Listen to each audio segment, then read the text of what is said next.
फजल इलाही साहब, budget sir के ऊपर है, 2 दिन बाद तो फेडरल गवर्नमेंट का आ जाएगा, उसके बाद सूबाई असम्बलियों में ये मामला सामने आएगा। आप कहते हैं बजट पास नहीं करने देंगे, 35-40 लोग नहीं, आपके मैं ये साथ नहीं हैं। कहता हूँ। बजट से पहले हम बैठेंगे और इंशाल्लाह कोई मुस्तहकम हिकमत अमली में देंगे। लेकिन ये जो हमारे भाई ने बात की ना कि इन्होंने इस तरह किए उस तरह किए, जी ये जज साहब के डेस्क के ऊपर चढ़ गए थे, मुझे याद है, मैंने खुद आंखों देखे हाल बता रहा हूँ आपको। और दूसरी बात ये कि नरेंद्र मोदी को बगैर वीजे के कौन लेके आया था? 70 इनकी फैक्ट्रियों से तो इंडिया के एजेंट हुए पाक आर्मी के देखिए वहां मलिक पे, साहब, जो प्लीज आप, इंडिया में मेरी जाके उन्होंने कहा कि गुजारिश है शोरा कि गोफा अगर कोई है, ऐसी बात ये करता क्या है जो है, गलत है तो वो आप क्या तो है। उसको चैलेंज इसने करना है, मेरा काम नहीं है ये। नवाज शरीफ एंड कंपनी ने तो इतनी कि, गद्दारी की है इस मुल्क किसकी के साथ फैक्ट्री से कि मैं जनाब कहता फजल हूं साहब, किसकी कि कोई फैक्ट्री से कर नहीं इंडियन सकता बंदे है। निकले? आप बताइए मुझे। ये बिल्कुल ही आप गलत बात कर रहे हैं और नाजरीन को मैं बता दूं, गुमराह कर रहे हैं। मेरी ये गुजारिश नवाज है शरीफ और आप शाहबाज जरूर शरीफ इनकी क्रिटिसाइज फैक्ट्रियों से करें, बंदे नहीं, निकले लेकिन मैं हैं। ये भी कहूंगा फजल कि अगर फजल कोई इलाही डेस्क, साहब, जज के डेस्क पर ये चढ़ा गलत था इल्ज़ाम तो है वो फजल इलाही कब साहब। जुर्म है, बजाय बिल्कुल ये गलत कि नहीं है। रेडियो पाकिस्तान पेशावर को जलाई दें और उसका गेट नरेंद्र बेच मोदी दें। को वीजा किसने दिया था?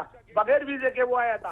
फजल इलाही साहब, जी जो जी जी, ये इंडियन आप एजेंट कहते रहे, पकड़े जाने ये वाला हम इल्ज़ाम है पुरानी, ना फैक्ट्रियों से, ये गलत इल्ज़ाम है। मेरी ये गुजारिश, बात फैक्ट्री करें, वाला ये जो इल्जाम बिल्कुल ही ये जो गलत है। इधर तो आप पाकिस्तान कोई में एक बहुत शख्स तक सारी खतरा जो साबित नहीं शुगर कर मिल्स सका। थी, पाकिस्तान में बहुत सारी जो शुगर मिल्स थी, उन्होंने बगास से बिजली पैदा करने का जो निज़ाम था वो इंडिया से ख़रीदा था, बहुत सारी शुगर मिल्स ने। और मुमकिन तौर पर उसमें एक मिल हमज़ा की भी होगी, लेकिन उसका मतलब ये नहीं है कि किसी मिल्स के अंदर रॉ के एजेंट आ गए थे। वो प्रैक्टिकली यही सिचुएशन थी जब ये खबरें नरेंद्र मोदी चलनी शुरू बगैर हुई। वीजे के नहीं आया था क्या? वो आपको ये बता देंगे खुरम साहब। खुरम ना, साहब, नरेंद्र मोदी बगैर वीजे के नहीं आया था क्या? खुरम साहब आप ही ने बताना है जी। जी नरेंद्र मोदी नरेंद्र बगैर वीजे के मोदी, नहीं आया था इधर पाकिस्तान में? तो बगैर वीजे मैं, के नहीं आया आप था। ये बताइए कि 12 दिसंबर उधर के 2015 भी को, नवाज नहीं मेरी शरीफ मेरी ने गुजारिश है, बोला मेरी गुजारिश सुन मुझे ले। दाल मरी गया, 12 आपने दिसंबर सही याद कराया। 2015 को हम भी जो नई है ना, दिल्ली वो भी में हमारे मोदी भाई के और पास जाकर कौन हम मिला जो था है, दरखास्त करके?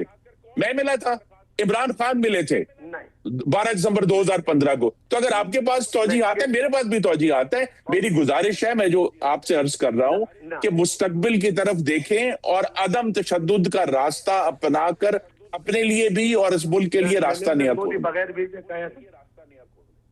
आपका अच्छा, लीडर जाके आपने मुझे नरेंद्र बजट मोदी का को जवाब खुद दे दें, मैंने दरखास्त ब्रेक करके पे नहीं जाना है। मिला? फजल इलाही साहब, बताइए ना, आप मुझे बताइए, आपका बजट लीडर खुद पास दरखास्त करके करवाने से मिला था। पहले क्या हाँ। आपके अरकान सुहेल अफरीदी को हमायत देंगे, या उससे पहले आप सुहेल अफरीदी से गारंटीज हमारे मांगेंगे? आज भी जितने भी हमारे लीडरशिप है उनसे हमने 2 बंदों की ड्यूटी लगाई है और उनको डिक्लेयर किया हुआ है कि वो उनसे मिलकर बात करेंगे और एक ठोस दाम देंगे। और पूरी पाकिस्तानी कौम अगर कोई गिलगित से इलेक्शन चुरा ले, कोई पाकिस्तान से इलेक्शन चुराए, इंशाल्लाह हम बैठ के और मुस्तहकम हल निकालेंगे इमरान खान की रिहाई की। और बाकायदा तौर पर मैं कुल की बात करता हूँ कि पूरा एक हलफ लेंगे जिससे हम और ये लोग सब जितने भी, एक असूल है, एक किरदार है कि वहां पर बैठ के हलफ लेते हैं सेनेट में। इस तरह हम सब पूरे पाकिस्तान के जितने भी पार्लियामेंटेरियन है, जितने भी ओहदेदारान है, वो हलफ लेंगे कि इमरान खान की रिहाई के लिए एक एजेंडा पर आएंगे। और जब ये हमारे साथ बैठ के हलफ लेंगे, जल्दी से हम ब्रिस्टर बजट मेयर साहब से भी पास जवाब ले लें, करेंगे और टाइम हम ब्रेक का खिदमत भी करीब करेंगे। आता जा रहा है।